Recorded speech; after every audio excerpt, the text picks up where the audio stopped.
Welcome back. Using community outreach to stop the spread of COVID-19. Gibby joining us live from Tempe with more on how the city is using people-focused values to spread that message. Good morning. Good morning, Javier. You know what? We've seen the City of Tempe do this often, is where they collect data and then they put it to use, especially when in this case, you know, when you see information like this going to be posted all over the city, starting at ASU in the dorms and also in businesses, letting people know to mask up, to be ready. Vice Mayor here, Randy Keating, joining me. When we talk about all what you're encompassing here, you're taking this data and you're bringing it out to the community most needed, not to mention giving out masks and food at the same time. Yeah, you know, Tempe, we pride ourselves on being a data-driven city. We had previously partnered with ASU to track opioid use through wastewater in the city.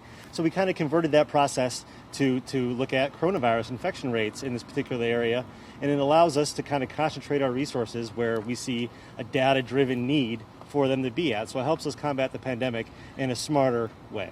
Yeah, you know, speaking of that, I want to bring in Rosa here because we're talking about this data that was brought in. You're the strategic manager. It's one thing to have the data, to have it in. You guys have used it well here in Tempe, but you'd like to see this statewide. Oh, absolutely. We feel like this would be an opportunity to have our state showcase how smart it is using this innovation. 91 cities and towns incorporated in the state.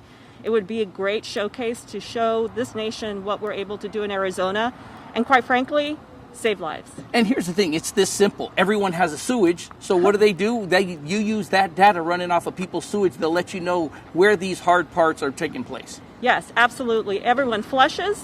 Every city has access to their manholes and basins.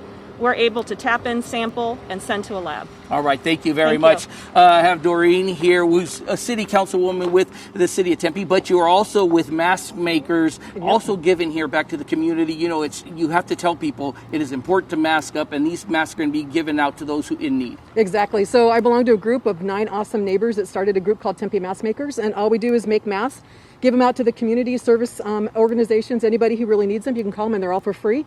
We've made over 200 of these to give to Tempe Community Action Agency and the City of Tempe to hand out. The important thing is wear a mask. Everybody wear a mask. All right, there it is. So listen, here's the deal. You've heard from them. You've heard about the data. The City of Tempe being at the forefront here, as you mentioned, they get the data and then they make something happen with it.